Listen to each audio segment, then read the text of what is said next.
There is only one job that the royal family has. There's a lot of duty, there's a lot of protocol, there are a lot of expectations, but only one job: survive. And for 1,000+ years, no family has been better at surviving. Nobody's joking about the handbag anymore. Nobody's joking about the hats anymore. There's Queen Elizabeth, you know, keep on keeping on. Oh, really? Please. Boo. The births and the marriages. The love stories when they flourish or when they fail. It's the greatest reality show in the world. Americans can't get enough of it. Unlike the Kardashians, this soap opera has got a heritage. They should be a little bit removed. That makes them special. But that doesn't mean that they should be untouchable. The royal family are changing with the times. You can trace that all the way back to Princess Diana. There was something magic about Diana right from the start. People just fell in love with her. I think there was almost a worship for her. Women are generally not encouraged to be rebels. Traditionally, they're encouraged to be silent, just do what they are told. That, of course, was not Diana. She was the golden goose that kept laying the golden eggs. It was astonishing. She allowed the country to express its emotions. And there were scenes I'll never forget. Diana gave it this big injection of star power, and then she lobbed a couple of grenades into it. There's no mistress in the fairy tale. This is where the fairy tale cracks and reality comes in. And everybody believed everything that Diana said, that Camilla had wrecked the marriage, destroyed Diana's happiness. The death of Diana, that was probably the lowest moment for Queen Elizabeth. The British public in London were just going crazy, going, you know, like, where is the Queen? People really started wondering if the monarchy would survive. And now we have a new cast of characters. There's been a reboot. And people are tuning in. And that tune-in equates to billions of dollars. William and Harry were famous since the day they were born. So they grew up in this reality that they couldn't get out of. I don't think I'd want to be Prince William because everything has to be perfect. Prince Harry knows he's not going to be the next king, so he can do what he wants. They are the future of this institution. The Queen is allowing the royal family to modernize and to rebrand, if you like.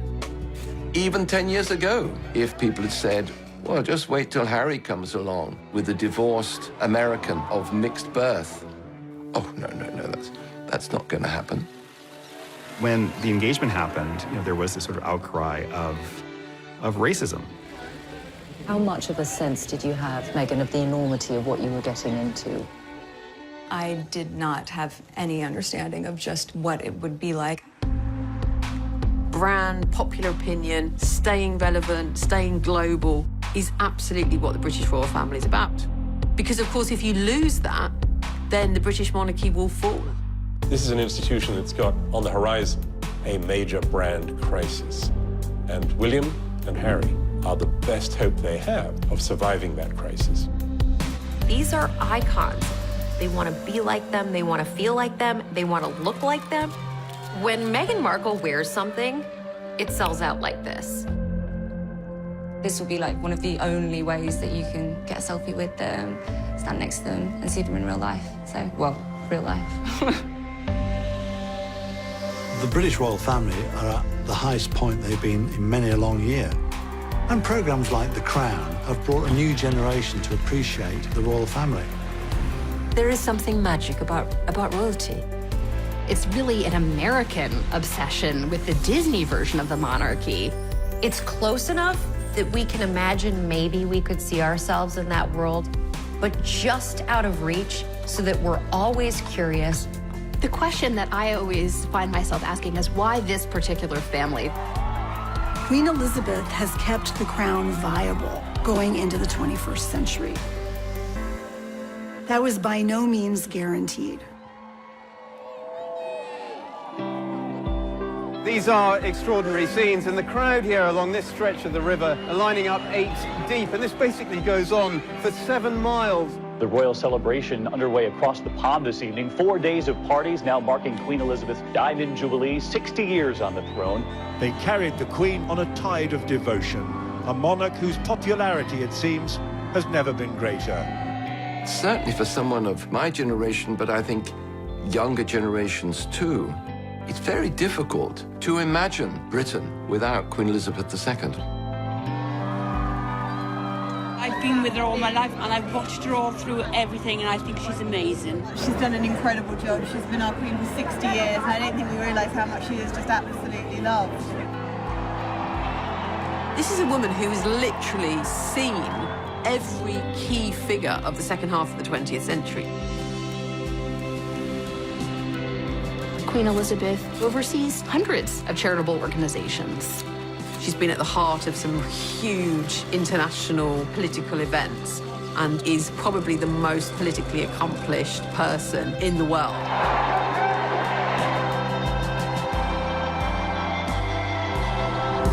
The Queen, though, wasn't supposed to be Queen. She was Queen because her uncle, Edward VIII, had abdicated.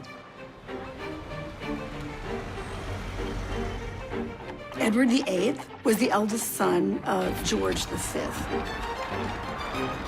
He was meant to be the king following his father's death in 1936. He was quite good-looking, dashing, a rather popular figure, Edward. He was at the center of American and British socialites. He was the heart of the party. He was incredibly popular, very charismatic, but he was weak. His own courtiers were struck at how emotionally underdeveloped he was. And then along comes this extremely chic, ambitious woman. Wallis Simpson was a twice-divorced American from Baltimore. Very practical person, quite tough. By all accounts, was something of a social climber and was very interested in making the acquaintance of Edward. There's a lot of really interesting speculation about the kind of psychosexual hold that she had on him. And because she was domineering, she filled some need that he had to be mothered. Everything had been kept under wraps. The British public didn't know too much. The monarchy had a tacit agreement between the British press that intimate details of a monarch's life would not be covered. However, the American press was all over this story. People were fascinated by him. And she, in her own right, had her own luggage. So people were fascinated by her and how she managed to bag the greatest bachelor in the world.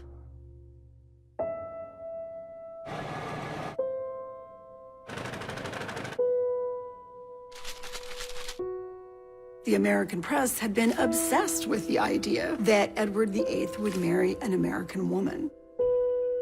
William Randolph Hearst did not like the British monarchy. He really made it a practice to encourage his reporters and photographers to seek out the private lives of the royal family. One of the photographs that drew attention was a photograph of her touching his arm. Ordinary people do not touch the monarch.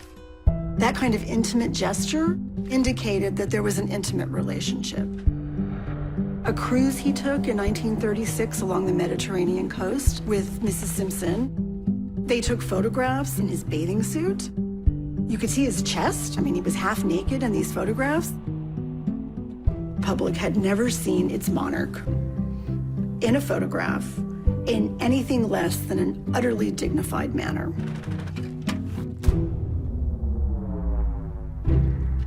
Edward VIII was one of the first victims of the paparazzi. It was becoming increasingly impossible to keep this secret from the British public.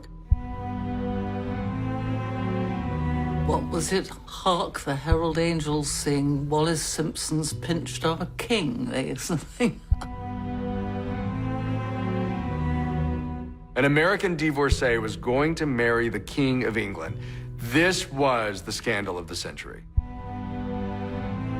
It was the divorce bit that people objected to, not her. There was a real taboo about divorce. And so Edward had to choose the woman he loved or his country.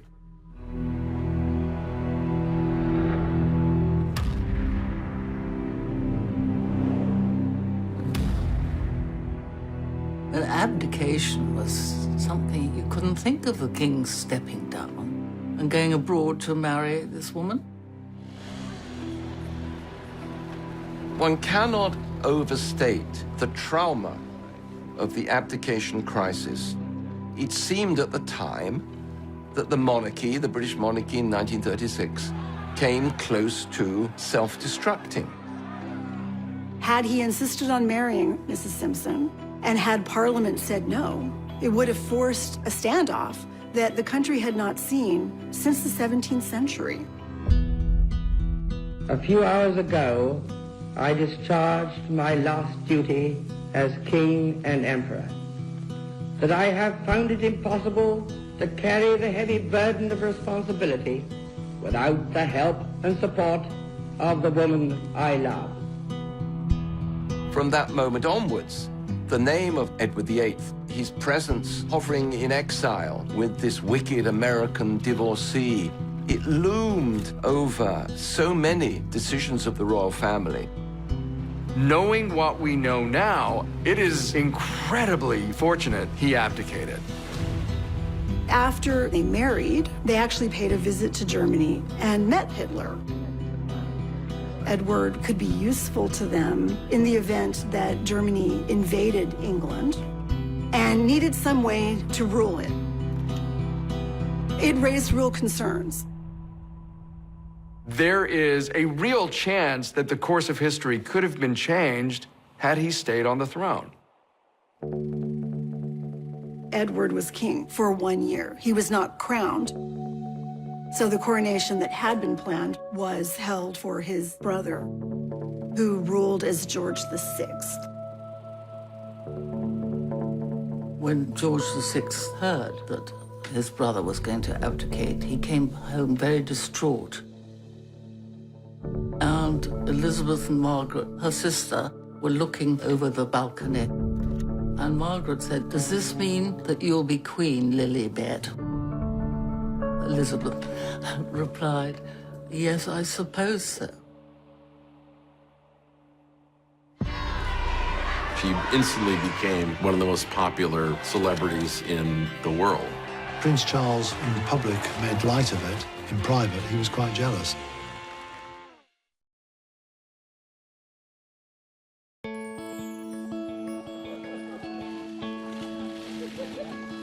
I wonder whether George has in any sense started realizing who he is and what one day he will become. Well, as far as we're concerned, within our sort of family unit, we are a normal family, you know. I love my children the same way any father does, and I hope George loves me the same way any son does to his father. There'll be a time and a place to bring George up and, you know, understand how he fits in the world. The people who are going to fascinate us going forward are going to be those children.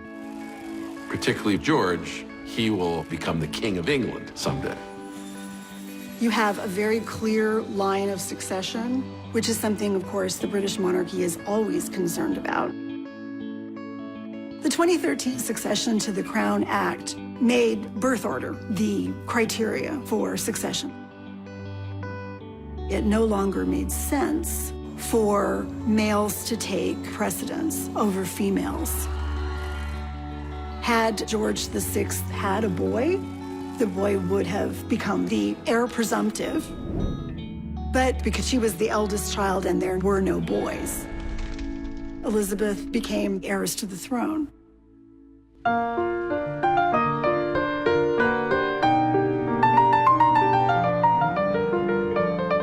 For the first 10 years of Elizabeth's life, she wasn't expected to be queen. She had a very tight bond with her parents and her sister Margaret. Her father spoke of them as us four. They were this enormously close and affectionate family unit. Elizabeth's father, George VI, was himself a very dutiful king. George VI and Queen Elizabeth were incredibly loved by the British public, largely because of the way they behaved during the Second World War. They refused to leave the country when the country was being bombed. The Queen was outspoken. She said, "The king will not leave, and if the king will not leave, I will not leave, and if I will not leave, the children will not leave." They really became a symbol of that stiff upper lip, of that British resolve. They did live on rations, they dug for victory, they knitted comforts for the troops, and they did the radio broadcast to try and cheer other children along. We children at home are trying to bear our own share of the danger and sadness of war. Come on, Margaret. Good night, children. Good night, and good luck to you all.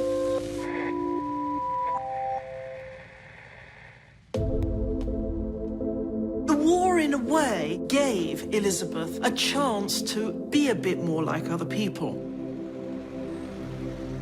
And it was Elizabeth herself who insisted that she should join the services and became a mechanic.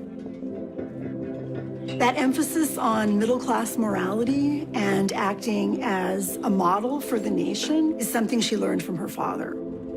Throughout her life, she's tried to judge what was right and wrong, and her father had been very much the torch shiner into the dark space for her. And I think she's always used him as the template. I declare before you all that my whole life, whether it be long or short, shall be devoted to your service. When the Queen said, "My whole life I shall dedicate to your service," she really meant it. Something that is completely been at the centre of everything she's done. And before very long, she's fallen in love with a man that she absolutely adores, who she first laid eyes on when she was about 13. This very attractive naval officer, Prince Philip. She had this really wonderful complexion, startlingly pretty. It has been announced officially from Buckingham Palace that Her Royal Highness the Princess Elizabeth, Duchess of Edinburgh, was safely delivered of a prince at 9:14 p.m. today. It seemed to be like a happy future was opening up. Certainly, Elizabeth did not expect to become monarch for a long time. But her father's health had been bad since the 1940s, and that wasn't something that was widely advertised. She certainly did not expect him to die while she was away on behalf of the crown.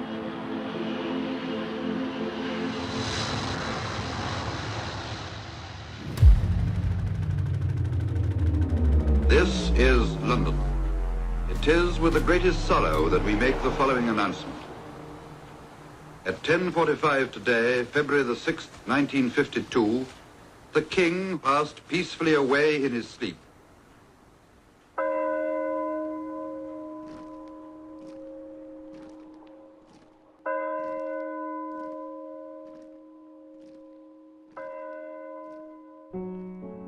She was very young. She was only 25 when she succeeded to the throne.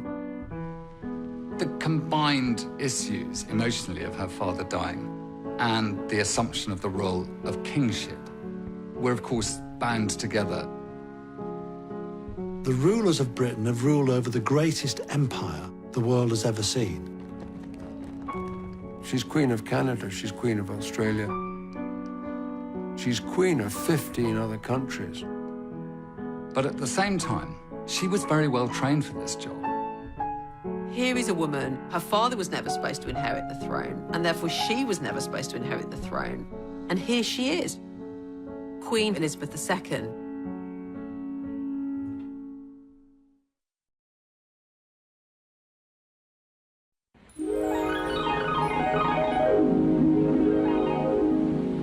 See the USA in your Chevrolet.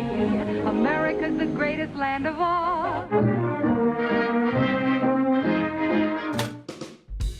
We think about the period following the Second World War in the United States as being this great consumer moment. a great moment when there's a lot of opportunities for people and they're starting these brand new lives with Tupperware. Freeze it, stack it, any which way. It won't leak or spill. But that's not the lived experience of the British right after the Second World War. Britain, it was so grim after the war. I didn't recognize London. There were so many bomb sites. There was tremendous austerity, food rationing, fuel rationing. It was horrible. Rationing did not end in Britain until 1951. The prospect of rebuilding it all again and what was life going to be like. There wasn't a great spirit of gaiety until the coronation. That sort of let rip everything after that. It brought a bit of colour to the nation, which had gone through the most terrifying ordeal. I mean, the world had.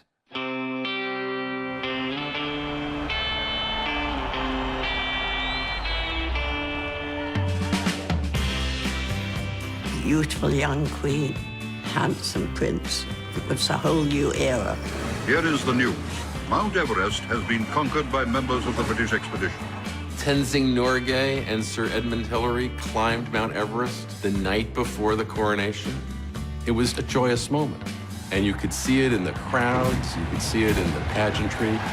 There was this whole exhilarating sense of a new Elizabethan age. I remember borrowing my mother's diamond ring and scribbling the coronation date on my bedroom window with it. So enthused was I.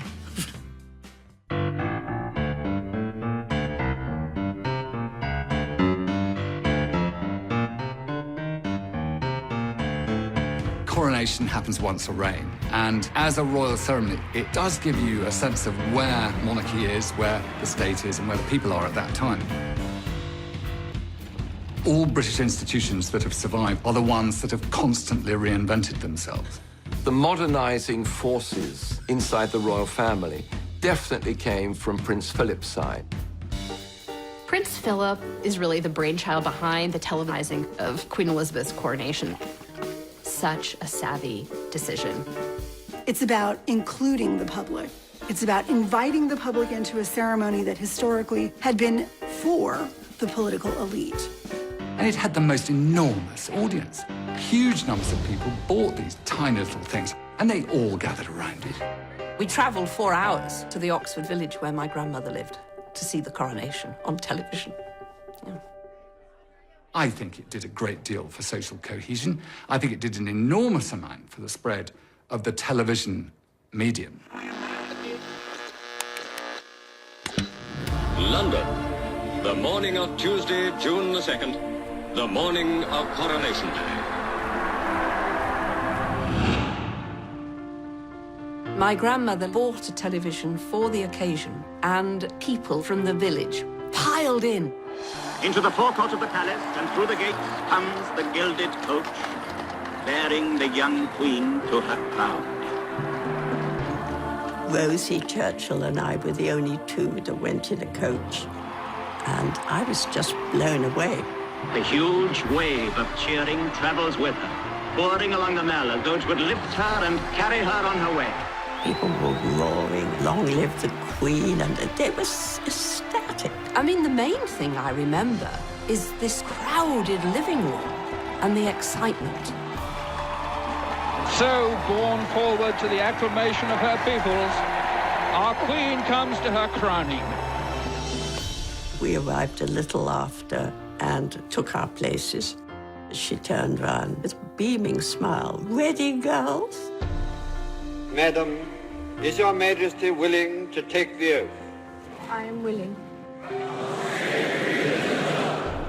The Queen was quite extraordinary. I couldn't understand how she could be so calm, completely unfazed by the whole thing. You only have to walk into Westminster Abbey and imagine all the balconies that get built for a coronation. All those eyes peering down. I should imagine the pressure was immense.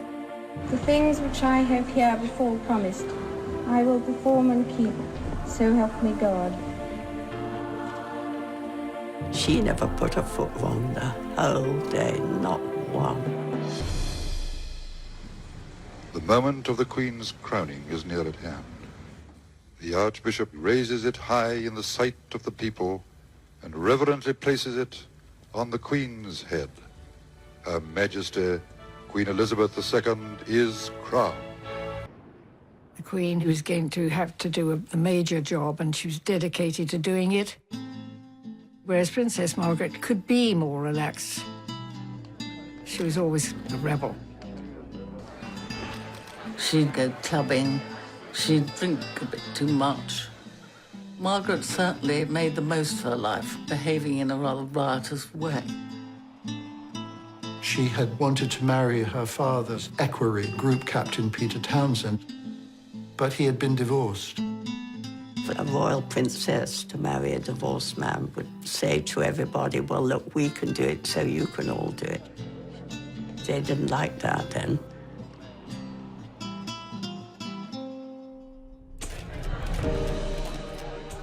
People in Britain were very pro it.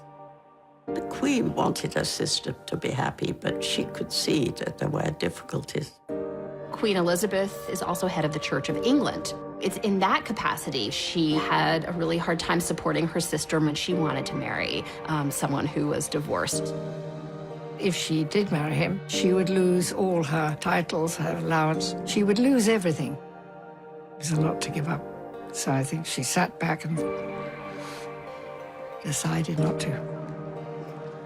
Princess Margaret's life was in many ways shattered by her love for a divorcee. There was this echo of the abdication. You know, you have to wonder, are love and royalty really compatible?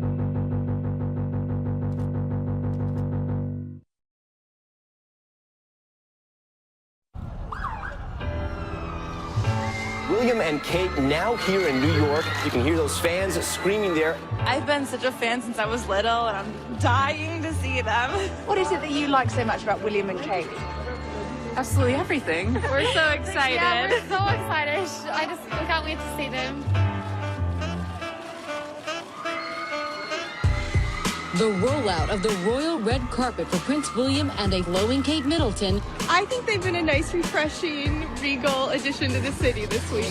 All bets were off today when the Duke and Duchess of Cambridge arrived in the city for their first official visit. Prince William took a detour to meet political royalty at the White House.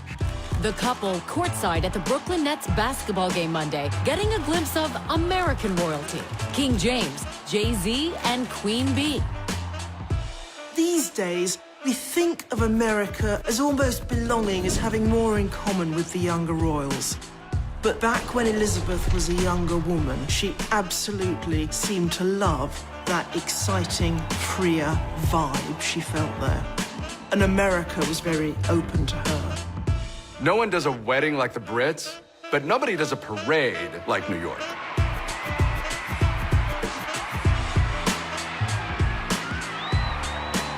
Queen Elizabeth and Prince Philip had never seen anything like this. 1 million people lined the streets of Broadway. There was just a blizzard of confetti. When Queen Elizabeth and Philip came to America in 1957, they were so much more casual and at ease than they were back at home. They attended a football game at the University of Maryland. Queen Elizabeth made a special request that they visit a supermarket because they didn't have supermarkets on that scale in Britain. She talked to shoppers, talked to women there with their children. I think Americans allow the royal family to take a breath and not worry so much about their role. Americans tend to have a more romantic, more abstract view of who the royals are and what they do. Especially in America, a lot of women admired how she juggled being a parent and being sovereign. Housewives romanticized what it would be like to be queen because it would allow them to leave their suburban households and call the shots. You can see that in actual descriptions from women's magazines.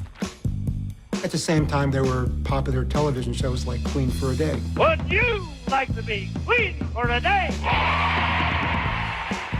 people will tell their hard luck stories, and the audience applauded, and whoever got the most applause became queen for a day. I now crown you Queen Clarice. I think our fascination with royalty comes out of the fairy tales, and especially stories in which the princess comes from humble origins. It goes back to our more basic desires to have a rise above our current station in life. They called Hollywood the Dream Factory. The dreams were ours, and the people who gave us those dreams were the men and women we saw on that screen. You would go to picture palaces. There were uniformed ushers wearing white gloves. You were treated like royalty. And the movies that people saw in these palaces were even more influential because of the environment. Walt Disney obviously had a knack for knowing what kind of mass entertainment was going to resonate. He realized fairy tales and royalty were a gold mine. In movies like Cinderella or Snow White and the Seven Dwarfs, Disney was able to capture this idea of folklore, of what the people want. There's a princess phenomenon, let's call it the Disney effect, where there's so many stories that people grew up learning and seeing, and they see a person who they often aspire to be, right? That they see a person who knows who she is, a smart, self-confident woman who has done amazing things and finds some great life into the future. A Disney narrative lines really nicely with the royal family. As soon as movies became a big part of our lives in the first half of the 20th century, we started elevating movie stars to our own version of royalty. It's not like people weren't famous before. It's not like people weren't celebrities before. But when the movies were created, it was like being a queen or like being a king. From Marilyn Monroe to Clark Gable to Grace Kelly, they were just stunning individuals. Grace Kelly was the most glamorous person imaginable. How else could you top being the biggest star in Hollywood? You become an actual princess. She was kind of starstruck by the idea of royalty. Gosh, a European prince, wow. And so that was that famous marriage of hers to Prince Rainier of Monaco. Grace Kelly showed that it was possible to make the leap, to go from Hollywood royalty to actual royalty. And that is when a lot of girls began to believe that it could happen to them too.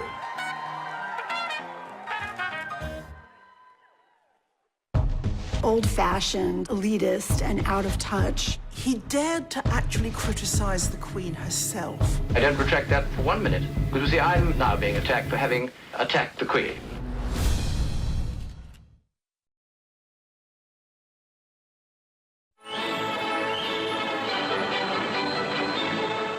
People say, well, why attack the Queen? Well, indeed, I mean, it's painful to have to. One would much rather not have to, but this is the dilemma.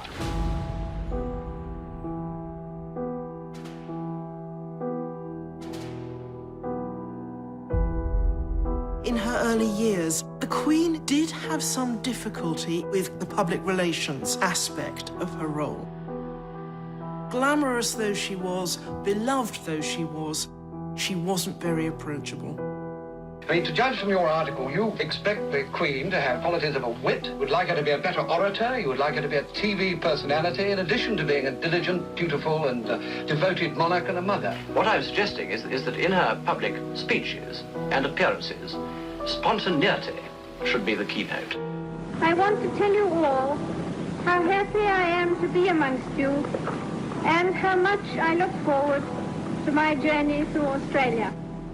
Her own natural soul is not allowed to come through.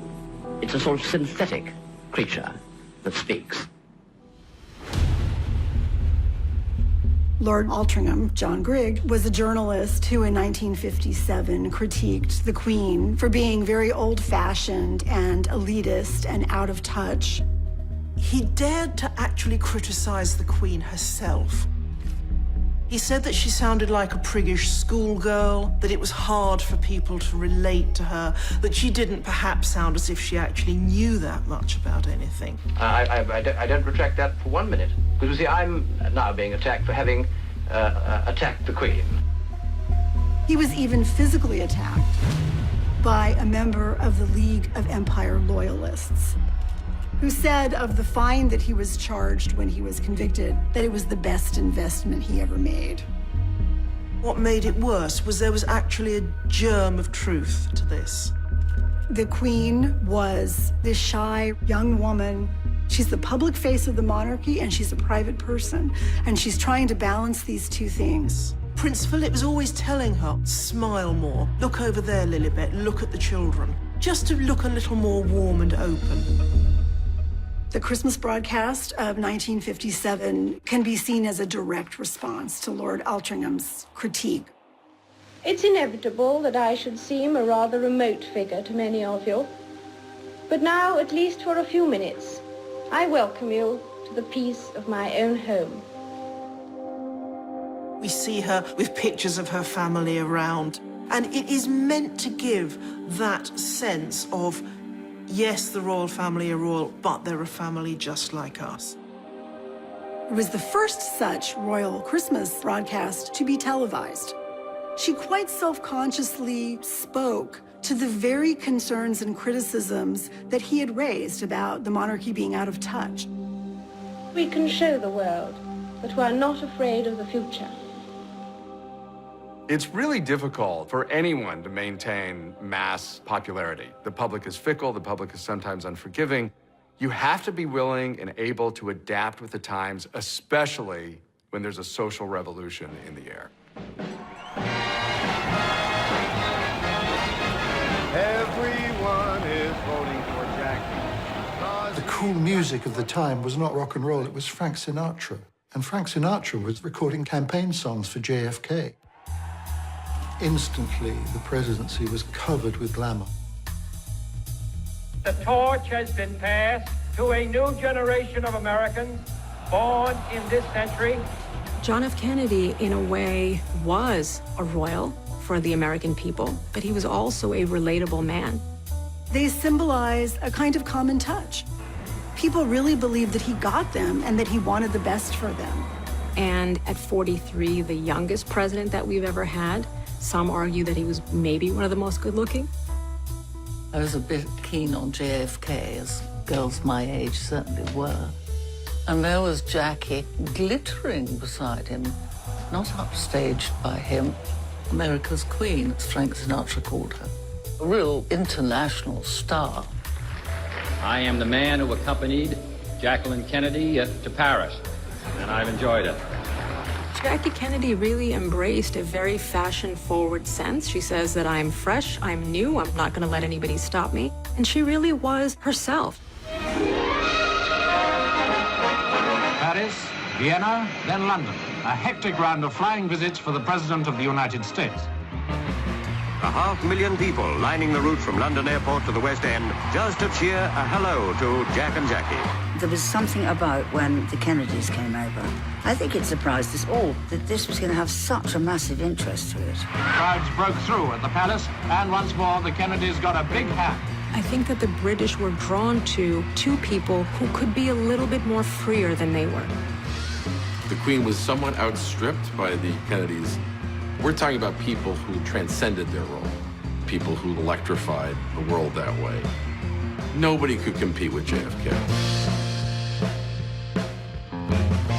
The monarchy evolved with some kind of feeling for how successful the Kennedys had been. I can't believe that it wasn't in the back of their minds. Why can't we be a bit like them? For the monarchy, their challenge is to portray stability, portray the history of Britain without looking like hopeless relics of an earlier era. And in the 60s, they seem to have a problem with that.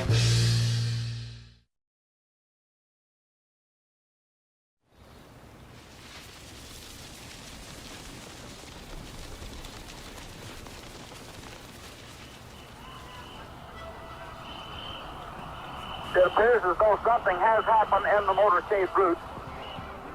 Something is wrong here. Something is terribly wrong. Stand by. There has been a shooting. I repeat, a shooting in the motorcade in the downtown area. From Dallas, Texas, the flash, apparently official, President Kennedy died at 1 p.m. Central Standard Time, some 38 minutes ago.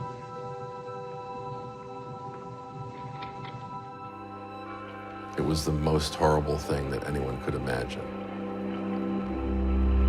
That this dashing, handsome, father of two, husband to this glamorous woman would be gunned down in the middle of an American city was just shocking.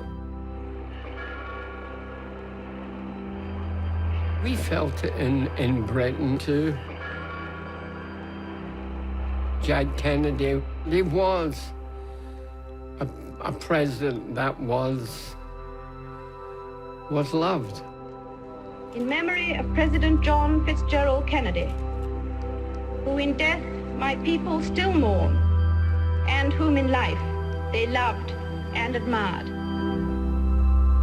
Here was a man who had symbolized hope, who had symbolized these ideals, and those all seemed lost now.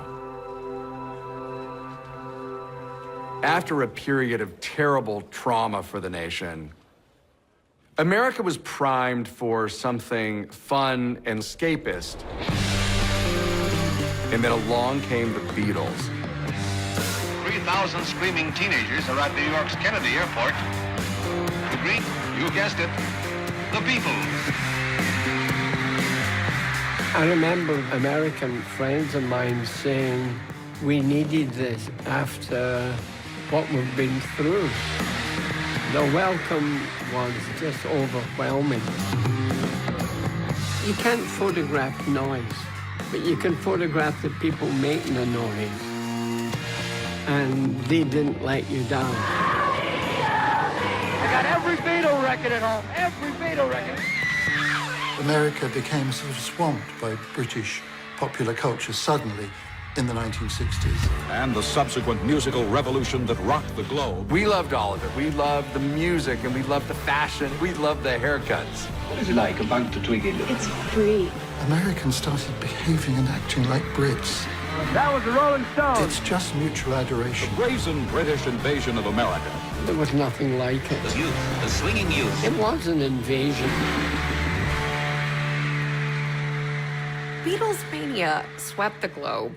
The royal family, who you might not really associate with the Beatles, they're a little stuffy, maybe. All of a sudden, the royal family is into the Beatles. It was only a matter of time before the Beatles made it. So came the summons to the palace. The news got round to the faithful that the world's #1 group were to be invested by Her Majesty with the most excellent order of the British Empire.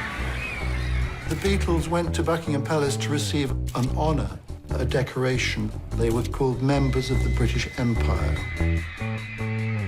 I mean, everybody liked the Beatles. Everybody wanted a piece of that action. But the Beatles were big enough then that that did more for the Queen's reputation than for the Beatles' reputation. It did not make the royals cooler. It just was an indication of what the royals needed to do to even stay in the conversation. It's the first time that politics courted pop culture. I think that the monarchy actually, in a very interesting way in the 1960s, tried to get out ahead of this notion that they were out of touch or they were unapproachable. And they worked with the BBC to create a documentary called The Royal Family. The salad is ready. The Royal Family film turned out to be a rebranding of the Royal Family. The camera crew followed the royal family for 18 months through all of their ordinary activities. So we see Prince Philip at Balmoral frying sausages at a barbecue. And we see the Queen sitting at the dinner table with her family, talking about her day. It is extremely difficult sometimes. So I said to her, what an extraordinary remark to make, very unkind about anybody. The film was a great step forward I thought it was charming. And I have the most appalling couple. It's really a vehicle for us to see a little bit behind the scenes so that we can understand the monarchy as people like us. Public response was very positive. People wanted to see more of the British royal family. Come around this side. Although the documentary got enormous audiences in England and in America, on the Queen's orders, it was put away in a vault and has not been seen in its entirety since. They realized that if they did something like that too often, they would cheapen themselves, letting the magic seep out. Some people say that this was sort of opened the floodgates, and therefore after that all the sort of tabloid interest in them, and you know that they would want to know more and more and more. Let the public into your sitting room behind the sofa. And then they'll be over the other side looking at you. The problem with all these things is not the film that gets made with careful supervision, but what happens next.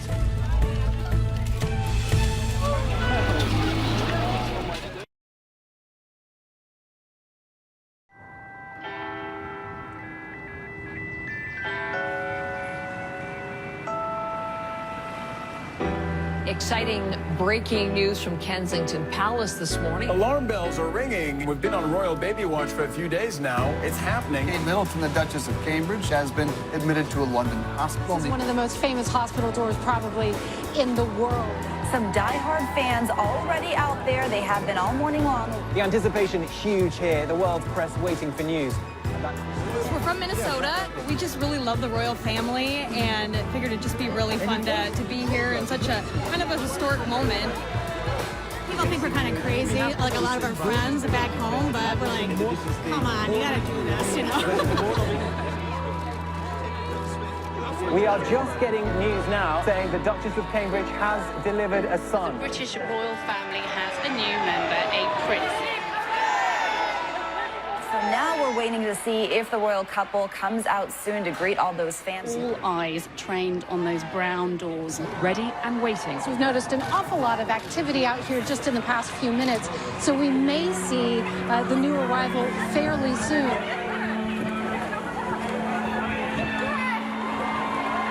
Here we go, here we go, here we go. The royal family has just emerged from St. Mary's Hospital. Baby wrapped up warm.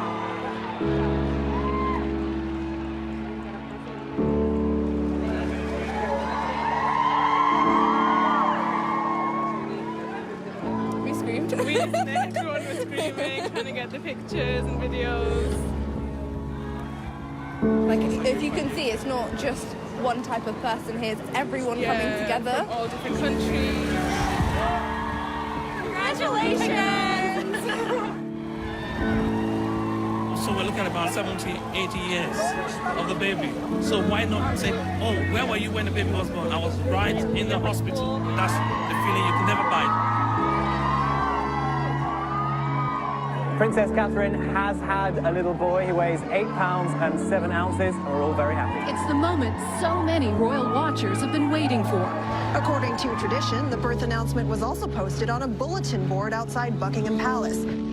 As outside the palace, all-night crowds are rewarded by the bulletin announcing that Princess Elizabeth was safely delivered of a prince and that Her Royal Highness and her son are both doing well. One of the great features of the royal brand is that it's cyclical. The royal family is not only a lifelong reality show, it's a centuries-long reality show.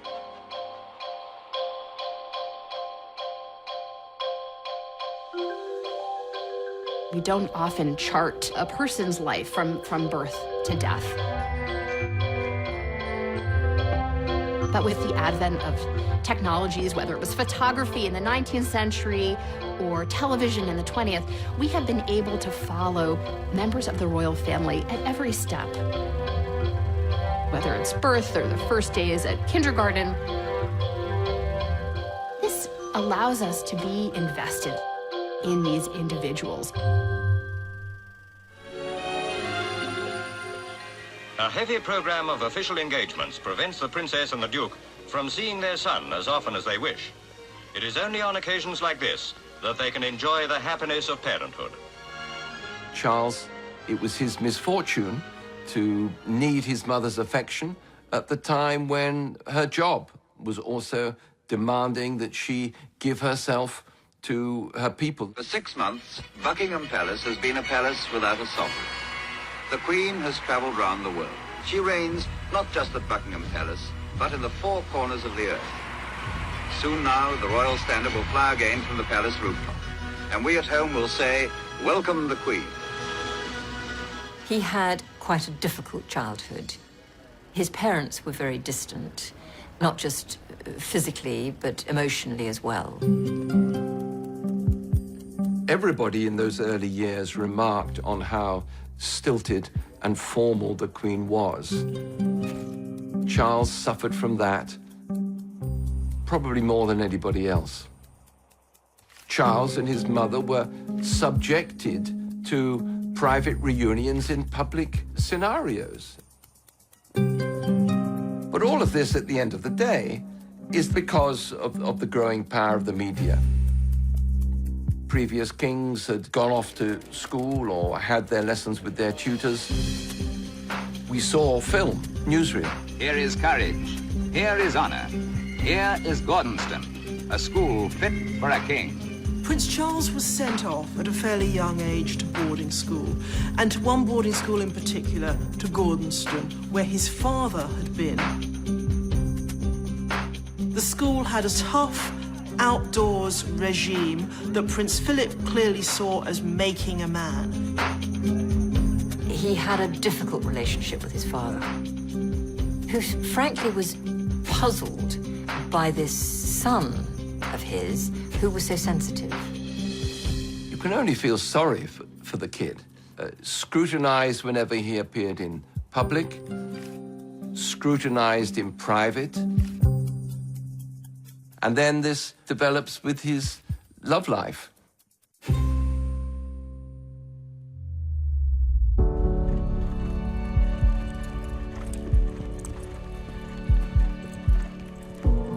In the early 1970s, Prince Charles met Camilla Parker Bowles, and they were made for each other. There was a huge bond between Charles and Camilla from the start. Partly it's the things they shared, a love of the outdoors, life of horses, you know, no taste for the spotlight, for glamour. Partly it's the thing they didn't share, the thing she could give him, this jolly, breezy confidence. Camilla was not an aristocrat, and she had had previous boyfriends. She had a boyfriend when she met Charles. A woman of experience and knowledge was not an appropriate partner for the future King of England. Charles clearly never asked Camilla to marry him.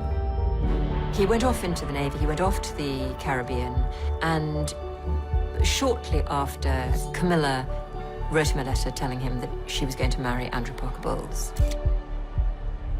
Charles was absolutely devastated. There was a lot of pressure to find a bride. For many Britons, these are hard times. Britain has suffered one of the highest inflation rates in Europe. For many ordinary people, it's now an uphill struggle to balance the family budget. With all this, escalating prices, and an inflation in violence. The late 60s and 70s was a difficult era for everybody in Britain. The economy was in the pits. For the 1.5 million unemployed in Britain, the pinch is even more severe. Those without work now account for 6% of the total labour force. And even the longer-term prospects for employment are pretty gloomy. It brought power cuts, and it brought a 3-day working week. Just how serious is the situation? 2 out of 3 of the city's workers were working their first and last day this week. We had inflation rates of, over 20%. We had a society that, riddled with strikes, with shutdowns. The state basically just came to a standstill. Garbage wasn't being collected. The royal family would be the point on which you would focus your animosity. It's a diamond-encrusted lifestyle that ordinary people whose families had worked for generations could not aspire to. And the monarchy seemed very much out of touch with that. The princess and her husband were guests of honor at a glittering ball. The princess was radiant, obviously enjoying herself. Charles, like his father, is a great sportsman and doesn't miss an opportunity to play polo. People were really struggling, and here we have a family that's living off the public. Our guest today on Meet the Press is His Royal Highness Prince Philip. The recent news dispatched from London begins this way. Queen Elizabeth has not had a pay raise for nearly 18 years. A situation that none of her subjects, her working-class subjects, would tolerate for a moment. Then it goes on to detail the very high cost that the royal family must sustain on an allowance of $1,100,000 a year. Is that creating an awkward situation for us? Very. We're going to the red devil next year. We never quite know with Prince Philip when he's joking and when he's really making a mistake. Well, you've had to close down certain large houses, haven't you? No, not altogether. We've closed down. One of the interests is we had a small yacht which we had to sell. And, I should probably have to give up polo very soon. When he said that, goodness, yes, he might have to give up polo, it really didn't go down too well. That was exactly the feeling, that the royals were infinitely overprivileged. I wanted to do something for me, because look at me now, I'm nothing. It's a rich man's budget, that's all I can say. Make no mistake about this, the ordinary working people are not being hoodwinked at this one. The 70s, I think royals in general found that they hit a kind of rut of irrelevance in the culture. And then, there was Queen Elizabeth. Keep on keeping on. London celebrates a once-in-a-lifetime spectacle not to be missed. Queen Elizabeth's Silver Jubilee. 25 eventful and glorious years. Queen Elizabeth II, long may she reign. For one brief moment, the Jubilee seemed to unite the divided nation under one flag. The Queen, the head of state, is a focus of unity which transcends any political division. In America, the president is the head of state and at the same time the head of government. In the British system, the head of state and the head of government are two separate entities. Every week in Britain, the prime ministers from Churchill right through to the current British prime minister meets with the Queen. She can't express opinions, but she can ask good questions. The monarch works to advise, to encourage, to serve the nation and the government. When I was 21, I pledged my life to the service of our people, and I asked for God's help to make good that vow. I do not regret nor retract one word of it.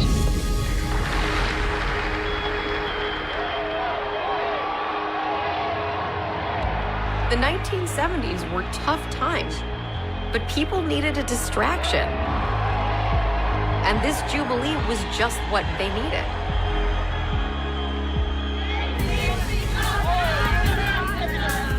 Join in the spirit, the good old British spirit.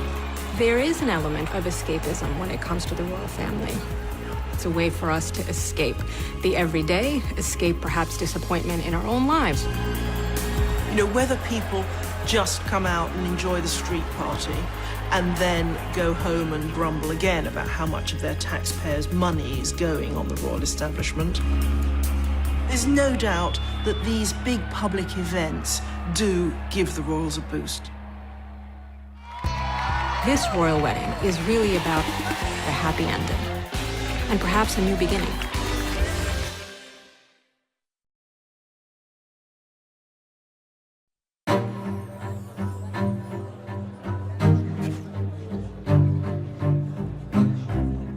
Charles grew up always trying to gain his father's approval and never quite succeeding. He went into the Navy, which was the service that his father had been in, and I suspect he did that to please his father. The British press, they tried to kind of create Prince Charles as like a James Bond character, called him Action Man. And this is the secret of the prince's public success. Fly, shoot, play polo. All of these things the prince does rather well.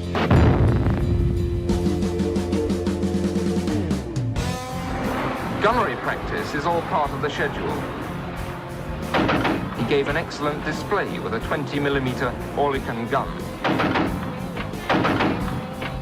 He did everything that other recruits were asked to do, but which actually were quite dangerous.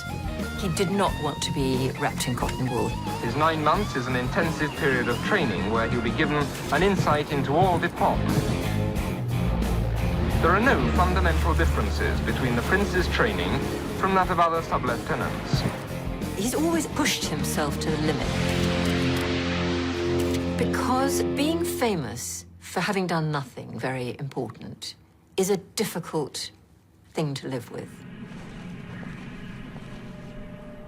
He had a real need to prove himself, to do something real. His time in the armed forces, in the Navy, was an opportunity to do that.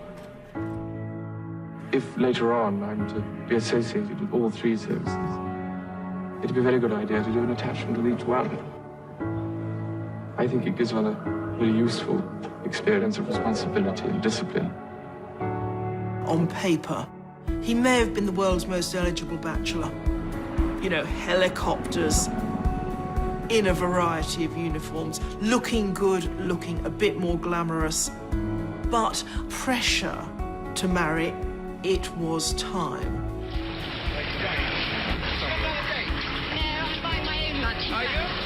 There was this kind of hysteria in the mass media to push Prince Charles down the aisle because he'd said that 30 was a good age to marry, and by the time he got to 32, everybody was saying, well, come on then. Well, he's getting on a bit, isn't it? About time we got married. I think he should get engaged because he's getting older. People have been waiting for a long time to see who Prince Charles was going to choose as his spouse. Anytime anyone was photographed within 5 feet of him, they were the new princess. There were questions. The kind of dirt the press were looking to dish on any of Prince Charles's girlfriends was things like whether they had a past, whether they'd had boyfriends, in other words. In those days, there was this extra element that the future Queen of England was expected to be a virgin. And of course, the trouble is that that was terribly out of touch. The days when any bride was supposed to be a virgin had long gone. It made it a very difficult, tense situation for him. Sarah, you know, Lady Diana Spencer's older sister, was widely tipped as being a possible bride.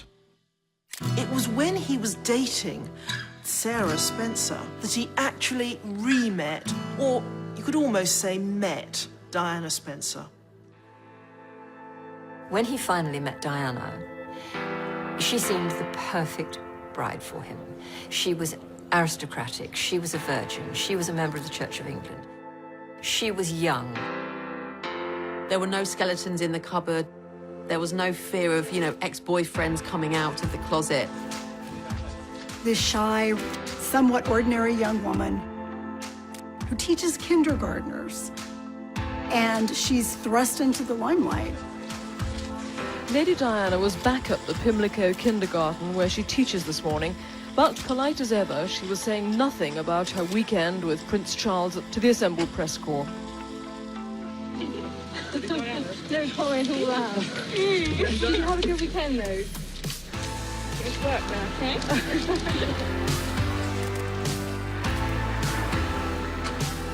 There was something magic about Diana right from the start. There was just something about her that made you feel, yes, this is going to be the one. Is there any possibility of any announcement of your marriage in the near future? Can you tell me? Can you tell me if there's any possibility? I'm not going to say anything, Ray. Right, but Prince Charles did give us a hint himself. He said we wouldn't have to wait too long. The public had this view of Diana that she was a fairy tale princess. It was almost that she was rags to riches and she was a girl like us, plucked from a normal life. The reality actually was very different. Diana was probably more aristocratic than Prince Charles. She came from a very old English family. She grew up in a stately home, filled with staff and beautiful works of art. However, the public loved her, and they loved the whole idea of happy ever after. It wasn't clear at all that Charles was going to propose to Lady Diana. And of course, his reluctance shows the doubts he had. Doubts we now know were all too justified. He had to be pushed into it. His father wrote to him saying he either had to actually ask her to marry him or he should back off and leave her alone. Because to keep her hanging on is awful for her and it's going to damage her reputation. Charles misinterpreted this, thought he was being told he must marry Diana. From Buckingham Palace came the news that the whole world had been waiting for. Lady Diana Spencer is soon to become Her Royal Highness, the Princess of Wales. Wonderful. Perfect. Oh, thank goodness. I think it's really great. One can only speculate whether Prince Charles's decision to marry her was entirely his own. One has to wonder whether duty and sense of obligation weren't playing their role as well. On the public side of the palace, the crowd watched intently as the interview appeared on ITN News. It was exciting when he chose, and it was exciting who he chose, because it was Diana, and everybody was excited about her. It was a really big deal. She was this breath of fresh air. She just looked and felt like someone you knew in real life. Diana, through her teenage years, we know she'd had a sort of crush on him, as some girls of her age did, and here she was, given the opportunity to become his princess. Can you take us back to when you first met? What do you think about Lady Diana then? Well, I remember thinking what a very jolly and amusing and attractive 16-year-old she was. The royal tradition is that the bride-to-be blushes, stumbles and stutters over a few words, and then lets the man do the talking. And, I mean, great fun. And Diana, she remained silent. And, I don't know what you thought of me. Pretty amazing. She was awkward, she was young, she was unschooled in the way of royalty. Can you find the words to sum up how you feel today, both of you? Difficult to find the right sort of word, isn't it, really? Just delighted and happy. And then the famous quote. And I suppose in love. Of course. Whatever in love means. Whatever in love means.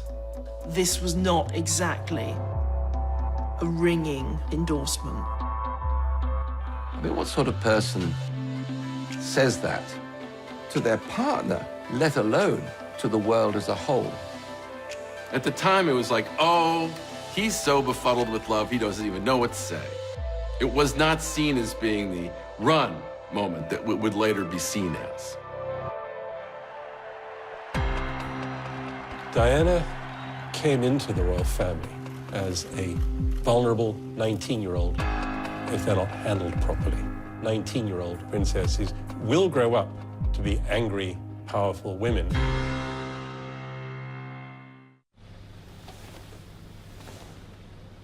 It's clean. It's a goal! The moment you realize stains are no match for Susan the Striker. At Lowe's, you'll find the perfect washing machine, like this Maytag washer with power wash cycle. Its extra agitator action helps you tackle tough, everyday stains. Victory over stains has a starting point. Start with Lowe's. Shop Lowe's and save $600 on a Maytag washer and dryer pair. Nothing can stop me. I'm all the way up. All the way up. There's big news tonight from London. Prince William, heir to the British throne, finally proposed to his college sweetheart, Kate Middleton. It will be the wedding of the decade. Did you see this coming? Was he getting a bit nervous and jumpy? No, not at all, no. It was a total shock when it came and very excited. And it's a family ring. Yes, it's my mother's engagement ring. So I thought it was quite nice because obviously she's not me around. This was my way of keeping her sort of close to it all.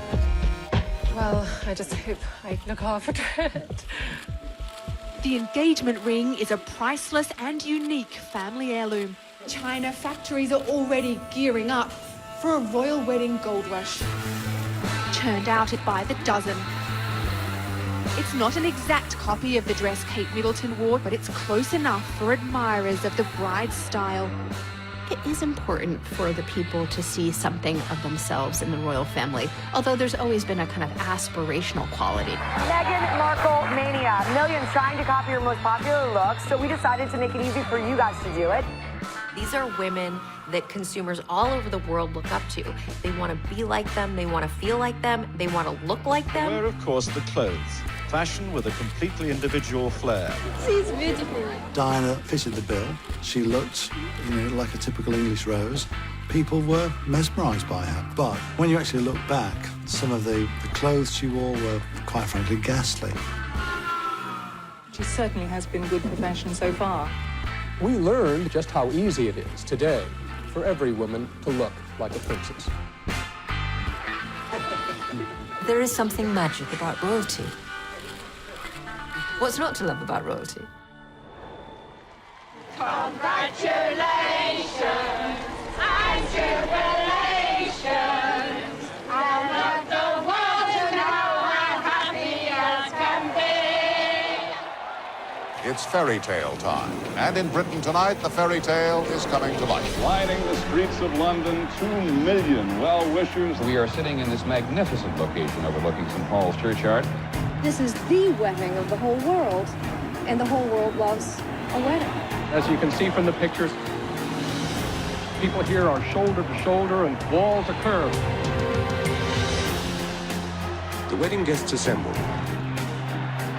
The huge, cheerful crowd that has waited so long and patiently roars and waves its welcome. Royal weddings and romances were part of popular culture all through the 20th century. But with the marriage of Charles and Diana, they take on a new dimension. The wedding will have an audience of more than 500 million people. That's a sixth of the world population. Quite simply, it's going to be the biggest television event ever. We'll be devoting as much time, if not more, to the wedding itself than we did to the inauguration of the President of the United States. To us in America, this wedding was the closest we had ever seen to a real-life fairy tale. This was a massive event worldwide. People filled the streets. I mean, London was heaving. I was in the Scots Guards, part of the Guards division that wear the red coats and the big black hairy hats. And I was on the Mall, and it was packed. I remember Diana passing where I was. There was an almost overcooked sense of national anticipation. You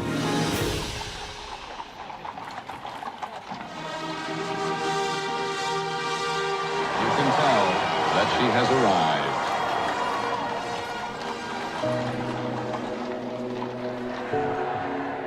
And here, our first glorious view of the bride.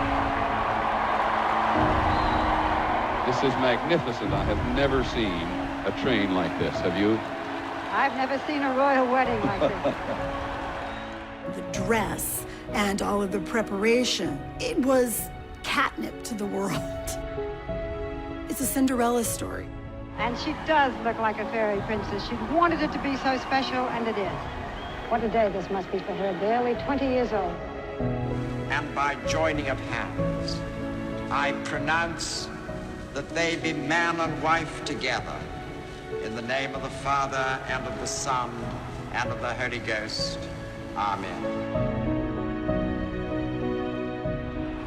So London now sees for the first time their Royal Highnesses, the Prince and Princess of Wales. I saw the prince in his naval uniform with his beautiful princess coming down the steps of St. Paul's, and I thought, that's the royal family sorted for my lifetime. That's the future, and I like it. It was very exciting to see her become suddenly, you know, this totally different figure with a very different future. Perhaps the world's most eagerly anticipated birth.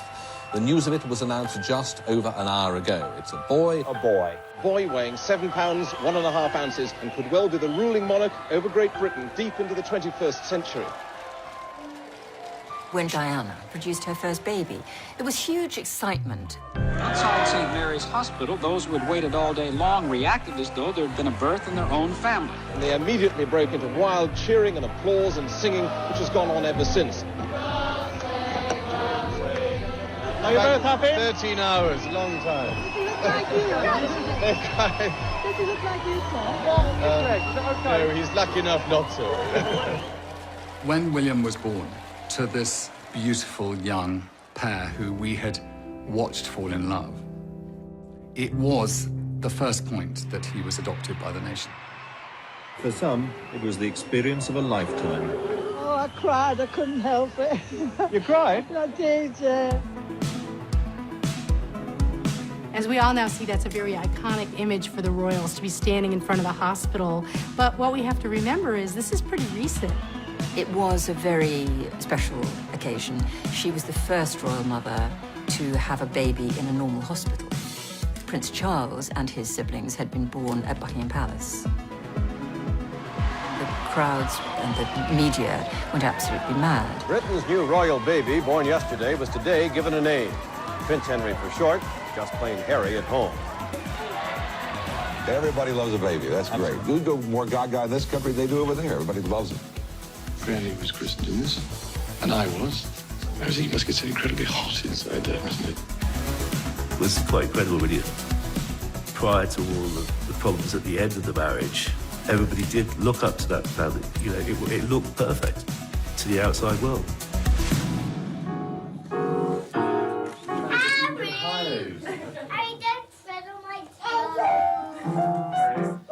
A working, viable, happy, young family, the model first family of the country. This is what we all aspired to be. Well, now reports are emerging in the press around the world that the couple's storybook romance may have entered a rocky chapter. This is where the fairy tale cracks and reality comes in. It is divorce for Charles and Diana. Things got so bad, people started wondering if the monarchy would survive. And then this absolutely incredible drama that nobody could have foresaw. There has been a terrible accident in Paris. Buckingham Palace confirmed the death of Diana, Princess of Wales. I say from my heart, there are lessons to be drawn from her life and from the extraordinary and moving reaction to her death.